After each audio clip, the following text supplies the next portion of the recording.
ठीक है, तो आप क्या चाहते हैं कि आप जो है वो सारी की सारी चीज़ें जो है वो रिमूव कर दें उससे। तो फिर आप दोबारा जब मोबाइल चलाते हैं या आप कोई एक एप्लीकेशन खोलते हैं तो वो उसी स्पीड से चल रही होती है। इसी तरह आप जितनी ज़्यादा एप्लीकेशंस खोल देते हैं बेटा, तो उतनी आपकी जो रैम की स्पेस है या जो कैपेसिटी है वो इतनी डिस्ट्रीब्यूट हो रही होती है। तो एट द एंड क्या होता है कि आप अगर बहुत सारी एप्लीकेशन खोल लोगे तो वो आपकी एप्लीकेशन जो सेल फोन जो है वो हैंग होना शुरू हो जाएगा, वरना वो इजीली काम करता रहेगा। क्लियर है पॉइंट? यहाँ तक किसी को कोई बात पूछनी है तो बताओ मुझे। Yes sir. Yes sir. सही है। तो इट्स एक्सपेंसिव, एक्सपेंसिव जो है इन टर्म्स के थोड़ी महंगी होती है। ठीक है, आप जिस तरह फॉर्मली नॉर्मली आप देखते हो बेटा सेल फोन जिनके अंदर 4 GB रैम है और जिनके अंदर 2 GB रैम है विद सिमिलर स्टोरेज कैपेसिटी, आप देख लें दोनों की प्राइसेस में काफ़ी फर्क होता है। इसी तरह आप अगर 8 GB रैम लेते हो और 16 GB रैम लेते हो या 2 GB या 4 GB रैम लेते हो तो they all have different prices और थोड़ी महंगी भी होती है। ठीक है, तो that's why we called the term expensive for it. Volatile आपको समझ में आ गया होगा कि it loses the data on power dissipation. जैसे ही पावर डिस्कनेक्ट होती है तो सारा का सारा डाटा जो है बेटा वो लूज हो जाता है, जो भी लोड हुआ हुआ होता है। ठीक है, सेकेंडरी स्टोरेज क्या है बेटा? तो आप देखिए, मैं प्राइमरी से समझ में आ गया कि it's a volatile in nature, it's a volatile memory और it's a for a time being storage, कि जितनी देर आप उसको यूज कर रहे हो तो वो स्टोर है, वरना फिर क्या होगा कि वो वैनिश हो जाएगा आपका डाटा। ठीक है बेटा, तो अब हम चलते हैं स्टोरेज यूनिट में सेकेंडरी स्टोरेज पे।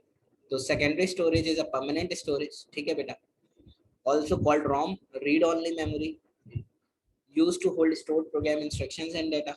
ठीक है, slower than primary storage, slower होती है as compare to large capacity, इसकी कैपेसिटी बहुत ज़्यादा होती है, उसकी कैपेसिटी इतनी हाई नहीं होती। Lot cheaper than primary storage as compare to RAM, ये बहुत सस्ती भी होती है।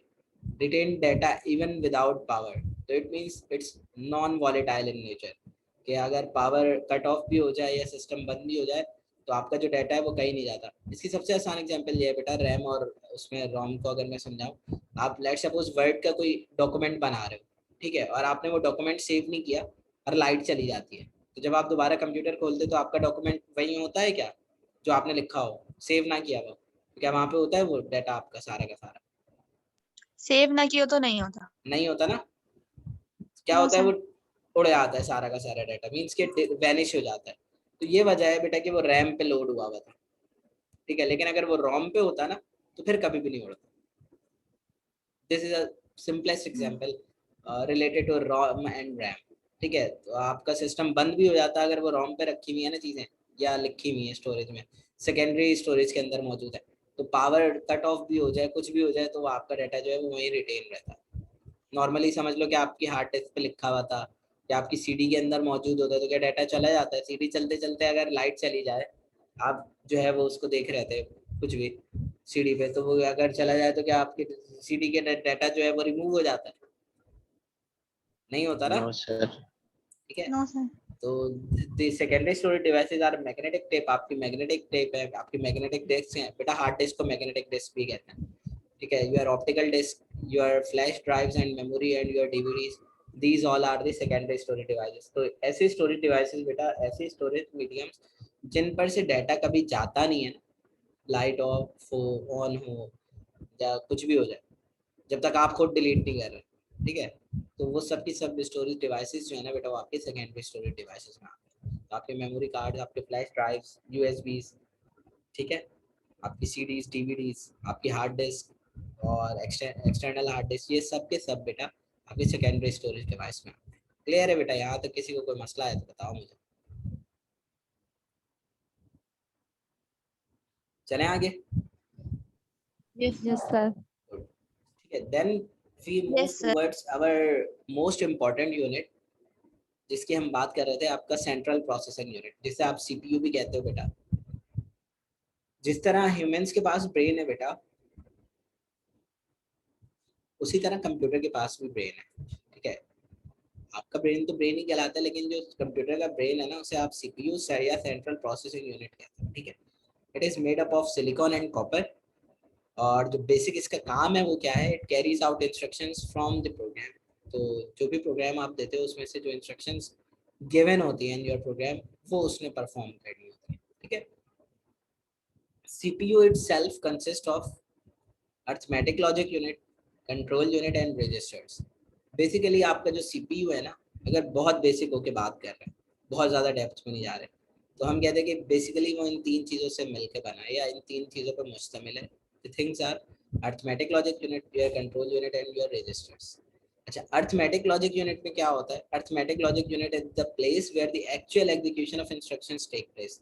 कि इन रियल आपकी जो एग्जीक्यूशंस है ना बेटा इंस्ट्रक्शंस की, जहाँ पे होती है वो आपका अर्थमेटिक लॉजिक यूनिट होती है, ठीक है। कंट्रोल यूनिट क्या करता है बेटा? Control unit manage and coordinates the operation of all other components of the computer. तो कंट्रोल यूनिट का काम होता है बेटा, वो क्या होता है? उसका काम मैनेजमेंट होता है या कोऑर्डिनेशन होता है between different operations performed in your other components of the computer, ठीक है। तो आपकी जो एग्जीक्यूशन का फेज होता है बेटा, वो कहाँ होता है? आपके ALU में। और जहाँ आपका मैनेज और कोऑर्डिनेशन जो होता है तमाम के तमाम ऑपरेशंस का in all other components of computer, वो कहाँ मैनेज हो रहा था बेटा? वो कंट्रोल यूनिट में होता है। तो इट मीन्स कि you have to learn that कि विच पार्ट और which unit perform which functionality, ठीक है। आपको याद होना चाहिए कि ALU क्या काम कर रहा होता है और CPU क्या काम करता है, ओके बेटा। Then when we move toward registers, तो रजिस्टर्स बेसिकली क्या है? Registers are devices that hold data inside the computer memory long enough to execute a particular function, such as indexing, calculating, sorting, and otherwise manipulating data. जिस तरह बेटा आपका register है ना, आप सबके पास रजिस्टर्स मौजूद होंगे, तो जो आपका काम करता है ना रजिस्टर, कंप्यूटर का काम भी वही करता है। जो आपके रजिस्टर से काम है वही कंप्यूटर के रजिस्टर का काम, ठीक है। आप भी क्या करते हो बेटा? जब फॉर एग्जांपल मैं अगर कहूँ, आप लोग लैब मैनुअल बनाते हो ना बेटा, तो लैब मैनुअल में क्या करते हो? सबसे पहले आप वो इंडेक्स बनाते हो ना, इंडेक्स का पेज होता है जिसमें आप मेंशन करते हो कि लैब 1 ये है, मतलब 1 पे मैंने ये काम किया हुआ है, 2 पे ये किया हुआ है, 3 पे ये किया हुआ है, 4 पे ये किया हुआ है, इस डेट को किया हुआ है, ये टीचर ने साइन किए हैं, उसने रिमार्क्स दिए हैं, ऐसा ही होता है ना आपका। सेम एज इट इज आपका जो रजिस्टर होता है वो भी।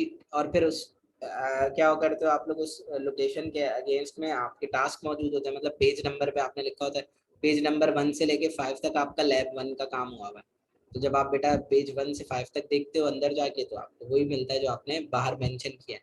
तो सेम एज इट इज जो कंप्यूटर के रजिस्टर्स हैं, दे work like this. Registers are devices that hold data inside the computer's memory long enough to execute a particular function, such as indexing, calculating, sorting, and otherwise manipulating data. They are the CPU's own internal memory. Register बेटा CPU की own internal memory होते हैं, means के आप hard disk की बात नहीं कर रहे इस वक्त, ठीक है, क्योंकि वो एक्सटर्नल मेमोरी है, आप अलग से लगाते हो ना। लेकिन जो CPU होता है उसकी जो इंटरनल मेमोरी है वो रजिस्टर्स होते हैं। It stores location from where instructions was fetched. और ये नॉर्मली क्या करते हैं बेटा? उस इंस्ट्रक्शंस को भी अपने पास सेव रखता है कि इस इंडेक्स पे या इस एड्रेस पे क्या चीज़ है। इंडेक्सिंग बेटा, इंडेक्सिंग एड्रेस होता है कि आपके इस लोकेशन पे क्या रखा है। जब इंडेक्स बनाते हो उसमें क्या करते हो? इंडेक्सिंग में basically you are pointing out the location of your task, यही करता है ना बेटा रीवा। तो ये है इंडेक्सिंग इटसेल्फ, कि आपने 1 लिखा, उस 1 इंडेक्स पे क्या रखा हुआ है या 1 एड्रेस पे क्या रखा हुआ है। तो जो चीज़ रखी हुई है ना बेटा वो इंडेक्सिंग, वो जो 1 है ना वो इंडेक्सिंग है बेसिकली। आप समझ लें कि आपकी इंडिकेटिंग पोजीशन है फॉर योर डाटा, इंडिकेट कर रहा है 1 पे ये चीज़ रखी है, 2 पे ये चीज़ रखी है। तो बजाय इसके कि आप सारी चीज़ों को ढूंढने के, you can get your data by using a index. जैसे आप लोगों ने लैब मैनुअल बनाए हुए 1 से 10 तक के लैब है, आपने 5 वाले देखना है कहाँ पे, तो आप पेज नंबर देख लेते हो ना, तो मतलब 5 उसका इंडेक्स है, और देखते हो इसमें क्या रखा है और कहाँ से कहाँ पे रखा हुआ है, तो आप वहाँ पे डायरेक्ट चले जाते हो। तो this is the basic phenomena of indexing. Clear है बेटा? यहाँ पे ये सारी स्लाइड जो इस वक्त आपको दिख रही है, सर ये कोई लास्ट के 2 पॉइंट एक दफा दोबारा समझाएं। बेटा they are CPU's own internal memory. Own internal memory means के ये एक्सटर्नल मेमोरी नहीं होती। एक्सटर्नल मेमोरी जैसे आपकी USB है वो एक्सटर्नल मेमोरी होती है, स्टोरेज मीडियम होती है। आपकी हार्ड डिस्क जो है बेटा वो एक्सटर्नली कनेक्ट होती है, लेकिन कुछ मेमोरी आपके कंप्यूटर की ओन होती है। वो ओन जो इंटरनल मेमोरी है ना वो आपके रजिस्टर्स होते हैं बेसिकली CPU के लिए। और नॉर्मली हम देखते हैं कि कौन सी इंस्ट्रक्शन को हमने कहाँ रखा है। तो तो उसकी लोकेशन भी आपके रजिस्टर में सेव हुई होती है, मीन्स के आपने अपने उन लोकेशंस को भी स्टोर रखा है कि आपने किस लोकेशन पे किस चीज़ को रखा है। तो ये बेसिकली रजिस्टर्स के अंदर फंक्शनैलिटी। Okay sir. और किसी का कोई क्वेश्चन बेटा? आगे जाए, आगे चले। Yes sir. Yes sir. तो आपके जो सीपीयू के इंस्ट्रक्शन साइकिल्स हैं, अब वो देखते हैं कि किस तरह आपकी जो इंस्ट्रक्शंस हैं वो जो है वो मूव करती हैं फ्रॉम पॉइंट टू पॉइंट, और या फिर आप ये समझ लें कि आपके रिजल्ट तक किस तरह आप पहुंचते हो, या सीपीयू के अंदर किस तरह की साइकिल चलती है, उसको हमने देखा। Basically the instruction cycle has 4 steps. वो 4 स्टेप्स क्या क्या है बेटा? या तो फैच होता है, या डिकोड होता है, या एग्जीक्यूट होता है, या स्टोर होता है। These 4 are the instructions name. ठीक है, कि एक फैच का साइकिल होता है, एक डिकोड का साइकिल होता है, एक एग्जीक्यूट का साइकिल होता है, और एक स्टोर का साइकिल होता है। These 4 are the basic steps of your instruction cycle. तो आपसे जब कभी भी पूछा जाए कि इंस्ट्रक्शन साइकिल में क्या क्या चीज़ें होती हैं, तो आप कहेंगे कि it contains 4 steps. The first one is fetch, the second one is decode, and third one is execute, and the fourth one is store. तो जो fetch है बेटा, fetch का मतलब क्या होता है? जैसे इंग्लिश में fetch होता है ना, तो ये वही मतलब है कि रिट्रीव करना, हासिल करना है इंस्ट्रक्शंस फ्रॉम द मेमोरी, के मेमोरी से जाके चीज़ को उठा के लाना। ठीक है, तो आपकी मेमोरी में जो भी इंस्ट्रक्शंस मौजूद है, ये उनको क्या करता है बेटा? फेच करता है। ठीक है, और देन डिकोड का काम क्या होता है? डिकोड का काम ये होता है कि translate the retrieved instructions into series of computer commands. तो जो ट्रांसलेट करना होता है उसका काम, तो जो रिट्रीव्ड हुई है इन्फॉर्मेशन, उनको क्या करना है बेटा? डिकोड करना है into series of computer command. क्योंकि वो जो इंस्ट्रक्शंस हैं या वो जो डाटा है बेटा, वो उस तरह नहीं होता जिस तरह आपके कंप्यूटर को गेट करना होता है। तो आप क्या करते हो बेटा? उसको डिकोड करते हो। अपनी जो गिवन इंफॉर्मेशन है, लेट्स सपोज आपने तो लिखा था साजिद, या आपने अपना नाम लिखा था, तो वो मशीन कोड में तो कन्वर्ट ही नहीं हुआ, तो आप उसको पहले मशीन कोड में कन्वर्ट करते हो। तो ये फिनोमेना बेटा डिकोडिंग कहलाता है कि आप ओरिजिनल कोड को या ओरिजिनल डाटा को यू हैव टू रीफ्रेज और translate to some other code. ये आपकी डिकोडिंग कहलाती है। क्लियर है बेटा? डिकोडिंग समझ में आया? जैसे आपके नॉर्मली सीक्रेट वर्ड्स होते हैं ना, वो आप कह लें। क्लियर है बेटा? डिकोड क्या समझाया है मैंने?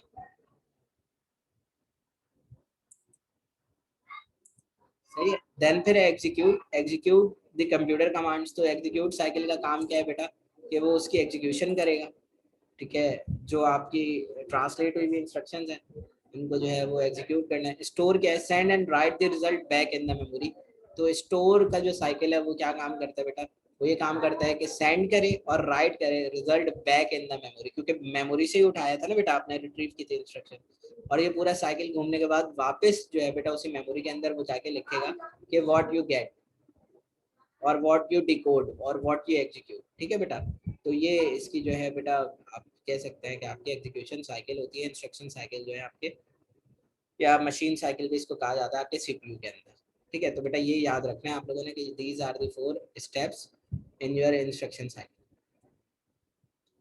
इसी तरह आप देखते हैं बेटा कि आपके डिफरेंट पार्ट्स हैं कंप्यूटर हार्डवेयर के, कि आप यहाँ पढ़ भी सकते हो कि ये स्पीकर्स हैं, ये प्रिंटर है, और ये मॉनिटर है। तो these are your output unit. ये आपका प्रोसेसर है। ठीक है, जहाँ इस वक्त रेड स्पॉट, ये आपकी रैम है। ठीक है, और ये आपकी हार्ड डिस्क है, और ये आपकी सीडी राइट है। बेसिकली ये हार्ड डिस्क बनी हुई है, मैग्नेटिक डिस्क जिसको आप कह रहे हो। सही है, और ये आपकी मेमोरीज हैं, रैम और रोम। रैम है बेसिकली, रोम तो अंदर एम्बेड होती है। कीबोर्ड, माउस, और आपके ये स्पीकर्स जो हैं, और ये आपके स्कैनर, इनपुट आउटपुट दोनों होता है, तो वो है। तो ये आपकी जो है बेटा वो इनपुट यूनिट्स हैं। तो basically this is the physical architecture और physical illustration of your computer. ठीक है बेटा? इसी तरह ये आप अगर देखें different parts of your hardware, तो बहुत ज़्यादा डेप्थ में जब आप देखेंगे तो these are your computer hardware. Hardware और सॉफ्टवेयर का तो कॉन्सेप्ट पता है ना बेटा? अभी हम हार्डवेयर की बात कर रहे हैं। तो हार्डवेयर मीन्स कि हर वो फिजिकल कंपोनेंट कंप्यूटर का जिसको आप छू सकते हो, ठीक है, वो आपका हार्डवेयर कहलाता है। तो यहाँ उन्होंने डिफरेंट डिफरेंट डिवाइसेस आपको यहाँ बताई हुई हैं कि ये आपके हार्डवेयर हैं और काम क्या करती हैं। तो आप इनको देखिएगा कि क्या होता है। नॉर्मली एक दो मैं बता देता हूँ। तो माइक्रोफोन्स क्या करते हैं बेटा, कैप्चर स्पोकन इनपुट। आपका माइक्रोफोन का काम क्या होता है, माइक का काम क्या होता है कि आप जो बोल रहे हैं वो उस इनपुट को गेट करे, बोले वाले मतलब जो वो भी आपका इन ऑडियो फॉर्म में इनपुट है उसको गेट करे, ठीक है। और स्पीकर्स का काम क्या है, प्रोड्यूस ऑडियो आउटपुट, और उस जो आपने इनपुट किया था, ठीक है, और उसका जो ऑडियो आउटपुट है वो जनरेट करे। स्पीकर्स का काम ये होता है। इसी तरह कीबोर्ड का काम क्या होता है, use to type instructions into the computer and memory and input devices. तो ये आप बेटा सारे ना रीड कर लेना, इनमें अगर कोई भी इशू हो तो फिर हम इसको नेक्स्ट क्लास में डिस्कस करेंगे। पार्ट ऑफ कंप्यूटर, तो जो अभी मैं बात कर रहा था कि आपके पास हार्डवेयर होता है कंप्यूटर के, जो सिस्टम के दो पार्ट्स होते हैं, हार्डवेयर एंड सॉफ्टवेयर। तो बेटा जब हम हार्डवेयर की बात करते हैं तो hardware means mechanical device in the computer के मैकेनिकल कंपोनेंट, ठीक है, और anything that can be touched tangible component जिसे आप कहते हो नॉर्मली। यार वो चीज़ जिसे आप छू सकते हो या जिसे आप हाथ लगा सकते हो, these are the tangible components.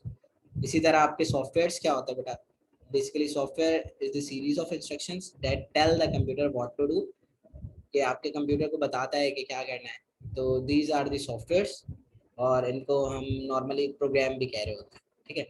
Thousands of program exist intangible, आप छू नहीं सकते सॉफ्टवेयर को, कैसे छू सकते हैं। आप विंडोज़ को हाथ लगाते हो बेटा क्या, जो आपके कंप्यूटर में विंडोज़ हुई हुई है, या जो आपका एंड्रॉयड फ़ोन है उसके अंदर आपका एंड्रॉयड ऑपरेटिंग सिस्टम है, क्या आप उसे छू सकते हो?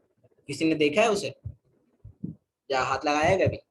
जैसे आप हार्ड डिस्क को टच कर सकते हो, स्पीकर्स को टच कर सकते हो, किसी सॉफ्टवेयर को आज तक आपने हाथ लगाया है बेटा? सॉफ्टवेयर को हाथ नहीं लगाया, नहीं लगा ही नहीं सकते, ठीक है बेटा। लगा ही तो नहीं सकते। हाँ, तो basically softwares are intangible component while hardwares are tangible component, ठीक है। तो ये मैकेनिकल डिवाइसेस होती है, ये सीरीज ऑफ इंस्ट्रक्शंस होती हैं that tells the computer what to do. तो ये दो बेसिक पार्ट हैं आपके। अच्छा, अब जो नेक्स्ट है हमारे पास, आपका जो कंप्यूटर है बेटा वो इस पूरे बोर्ड पे डिपेंडेंट होता है। आपका मदरबोर्ड है ये, ठीक है, कंप्यूटर का। बेसिकली मदरबोर्ड है क्या, main circuit board in a system के सबसे इम्पॉर्टेंट और बेसिक चीज़ होती है। Basically it's a circuit board. अगर ये नहीं होगा ना तो आपका कंप्यूटर कुछ भी नहीं है, समझ लो, ठीक है। और अगर ये बर्न हो जाता है तो आपका कंप्यूटर डेड हो जाता है। वरना बाकी चीज़ें ख़राब हो जाए तो ऑलमोस्ट सही हो सकती है, लेकिन अगर ये बर्न हो जाए या ये जल जाए तो फिर आप समझ लें कि बोर्ड नया लेना पड़ेगा, ये पूरा बोर्ड ही नया लेना होगा, ठीक है। मेन सर्किट बोर्ड इन अ system unit called system board, इसको सिस्टम बोर्ड भी कहते हैं। It holds and allow communication between many of the circuitry electronic components of a system such as central processing unit and a memory। तो ये आपको बेटा जो है वो कनेक्टिविटी प्रोवाइड करता है, कम्युनिकेशन प्रोवाइड करता है, और आपको अलाउ करता है कि you have to communicate with various components और वेरियस डिवाइसेस, ठीक है। कि आपका सीपीयू जो है वो इसी के थ्रू ही, ये जो आपकी कॉर्ड्स नज़र आ रही होंगी यहाँ पे बेटा आपको, ये कॉर्ड जो है वो आपकी बेटा सीपीयू से आपके मॉनिटर के अंदर जाती है, तो फिर ये आपको स्क्रीन दिख रही होती है, ठीक है। ये आपकी पावर केबल्स की वायर होती हैं, यहाँ आपकी रैम वगैरह लगती है, यहाँ आपकी कीबोर्ड वगैरह, माउस, ये इथरनेट केबल का है, नेट की वायर जो लगती है, ये आपकी यूएसबीज और आपके इनपुट डिवाइसेस जो कनेक्ट होती है उनकी स्लॉट्स हैं। देयर आर सो ऑलमोस्ट जितनी भी कनेक्टिविटी होती है, ये आपकी ऑडियो वीडियो विजुअल की वो है कि आपने जो है वो हैंड फ्री लगानी है, माइक्रोफोन लगाना है, ये स्लॉट्स हुआ है। तो इट मीन्स कि आप देख सकते हैं इंपॉर्टेंस इसकी, कि बेसिकली आप सारी चीज़ें इसी के थ्रू ही करते हुए जा रहे हो, ठीक है। तो it holds and allow us communication between many of the circuital crucial electronic components of system, के आपके जो इंपॉर्टेंट क्रूशियल इलेक्ट्रॉनिक कंपोनेंट है बेटा उनको कनेक्टिविटी प्रोवाइड करती है, ठीक है। It also provide the connectors, वही बात जो अभी मैं कनेक्टर आपको गिन के बता रहा था कि अडेप्टर कार्ड है, ये माइक्रो प्रोसेसर चिप्स है और ये मेमोरी चिप्स हैं। तो ये सारी चीज़ आपको आपके मदरबोर्ड की उससे प्रोवाइड होती है। ये आपका अडेप्टर कार्ड है। Adapter card basically it's a ये समझ सकते हैं कि आप जो है वो आपकी जितनी भी एक्सटर्नल डिवाइसेस होती है ना और जो एक्सटर्नल कनेक्शंस होते हैं उनके दरमियान की जो कनेक्टिविटी होती है वो प्रोवाइड करना है अडेप्टर कार्ड का जो काम है। इसी तरह नेटवर्क अडेप्टर कार्ड भी होता है जो आपको इंटरनेट की सर्विसेज प्रोवाइड करता है। ठीक है बेटा, यहीं तक रखते हैं। ठीक है, तो अडेप्टर कार्ड बेसिकली क्या है, इट्स एन एक्सपेंशन कार्ड और एक्सेसरी कार्ड। ये आपका एक्सपेंशन कार्ड या एक्सेसरी कार्ड होता है। बेसिकली ये क्या करता है बेटा, it enhance the functionality of a computer system और provide connections to external devices. तो बहुत सारे एक्सटर्नल डिवाइसेस जो हैं उनके लिए भी जो है बेटा वो कनेक्शन प्रोवाइड करता है आपको कि you have to, if you want to connect some other devices with it, तो आप जो है वो बेटा इजीली उसके साथ कनेक्ट कर सकते हो।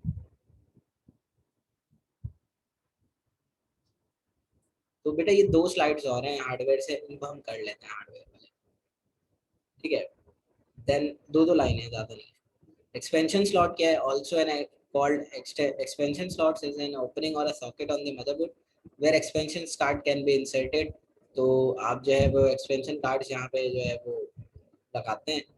With plug and play, the computer automatically configure cards and other devices as you install them. तो normally expansion slots में आपकी RAM लगाते हैं ना आप, तो ऑटोमेटिकली आपका कंप्यूटर जो है बेटा उसको रीड करता है कि रैम लगाई गई है उस पर।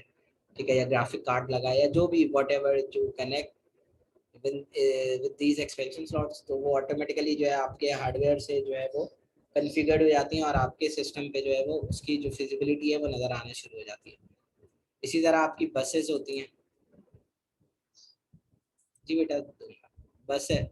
बस क्या काम करती है बेटा, बस चैनल, बस बेसिकली बस जो है ना वो वायर है। ये जिस तरह देख रहे हो ना बेटा, ये बस है। ठीक है, आप ये ना हो कि आप रियल लाइफ वाली बस समझ रहे हो। ठीक है, तो वो ये कंप्यूटर में ये बस होती है इस तरह की। ठीक है, channel wires that allow devices inside computer to communicate with each other. तो जो सिस्टम बस है वो आपको ये अलाउ करती है कि आपका जो इनसाइड कंप्यूटर कम्युनिकेशन हो जाए ईच अदर। जैसे प्रोसेसर और रैम की जो कम्युनिकेशन है वो सिस्टम बस प्रोवाइड करती है। तो bus width determines the number of bit transmitted at one time. तो जो बस है उसकी जो विड्थ है, मीन्स कि जो आप इसकी चौड़ाई देख रहे हो, ये इसकी नंबर ऑफ पिन्स देख रहे हो ना, ये जितनी ज़्यादा होती है ना आपका डाटा एक वक्त में उतना ज़्यादा ट्रांसफ़र होता है एक जगह से दूसरी जगह। ठीक है, word size is the number of bit processor can interpret and execute at given time. तो जो वर्ड साइज है वो बेसिकली इन्हीं बिट्स प्रोसेसर पे डिपेंडेंट होता है कि ये जितनी मतलब जितनी एडवांस बस होगी या जितनी अच्छी वायर होगा या जितना अच्छा इसके एग्जीक्यूशन टाइम होगा, तो उसके अकॉर्डिंग जो है बेटा वो इसको आउटपुट आपको मिलता है। पोर्ट्स एंड कनेक्टर्स क्या होते हैं बेटा? पोर्ट्स एंड कनेक्टर्स बेसिकली कुछ भी नहीं है बेटा, it helps you to external devices और टू अ सिस्टम यूनिट, के आप जो है बेटा कनेक्ट करते हो अपने एक्सटर्नल डिवाइसेस को अपने कंप्यूटर से। Connector joins cable to peripheral. तो आप जो है वो इसके 2 पोजीशंस होती हैं, एक मेल पार्ट होता है, एक फीमेल पोर्ट होती है बेटा, नॉर्मली जो आपके सिस्टम्स होते हैं। ठीक है, सीरियल पोर्ट क्या है बेटा? Serial port is just like your serial execution. Serial execution क्या होती है बेटा कि 1 बाय 1 जो है वो डाटा ट्रांसफर होगा। तो transmit 1 bit of data at a time, one after the other. और ऐसा नहीं हो सकता कि एक के बाद मतलब जो बाद में आई है वो पहले चल जाए, नहीं। तो you have to wait for it कि आपके जो कम्युनिकेशन है वो इसी तरह होगा कि पहले एक बिट का डाटा जाएगा, फिर दूसरी का, फिर तीसरी, फिर चौथी, and so on. Connect slow speed devices such as mouse and keyboard. तो आपकी ये जो डिवाइसेस हैं ये सीरियल पोर्ट होती हैं। ठीक है, उनकी आप अगर देखें ना पेन, वो इस तरह की बनी हुई होती है। लेकिन जब आप पैरेलल पोर्ट की बात करते हो तो it can easily transfer more than 1 bit at a time. ठीक है, तो आप जो डाटा सेंड करते हैं वो एक ही वक्त में, जैसे प्रिंटर है बेटा, आप पूरी जो फाइल है आप प्रिंट के लिए एक ही साथ भेजते हो ना। ऐसा तो नहीं होता कि पहली लाइन पहले प्रिंट होगी, दूसरी बाद में, तीसरी है, ऐसे तो नहीं होता ना बेटा। तो ऐसा ट्रांसमिशन जिसके अंदर आपका ट्रांसफर एक बिट से ज्यादा एक ही वक्त में हो रहा हो, तो these are parallel ports containing parallel port. जैसे कि ये आपको नजर आ रही है कि आपकी पैरेलल पोर्ट है ये, और ये आपकी सीरियल पोर्ट है। तो इसी तरह आपके पास यूएसबी पोर्ट्स होती हैं बेटा, जिसमें आप नॉर्मली यूएसबी जो है अपने कंप्यूटर में लगाते हो। तो ये डिफरेंट मोड्स हैं। ये USB port is the most common port you find on your computer. सबसे ज़्यादा आप लोग यही यूज़ करते हैं। बेसिकली यूएसबी क्यों यूज़ होती है? USB use for data transfer between devices attaching and charging peripherals, आप नॉर्मली अपना मोबाइल भी तो चार्ज करते हो बेटा, जो कनेक्टर होता है आपके सेल फोन का उसके थ्रू। जी बेटा ये लास्ट है। Use for data transfer between devices, और आप यूएसबी से क्या करते हो, यही तो करते हो कि एक डिवाइस से दूसरी डिवाइस में डाटा भेज दिया। और अटैच कर ली अपनी पेरिफेरल डिवाइसेस, मींस कि आप अपना मोबाइल भी तो कनेक्ट करते हो अपने सिस्टम से, तो it can Yes, connect up sir. To, तो और इसके अंदर कैपेसिटी कितनी है, it can connect up to 127 different peripheral together with a single connector type. तो almost it can connect 127 different peripherals together. तो मतलब 127 डिफरेंट पेरिफेरल्स को एक साथ ये कनेक्ट कर सकता है, अगर आप इसके कनेक्टर्स को एक सिंगल कनेक्टर टाइप से कनेक्ट करने जा रहे हैं। ठीक है बेटा, तो that's all for today. Software जो है वो हम नेक्स्ट क्लास में। कोई सवाल है किसी का तो पूछ लें आप, या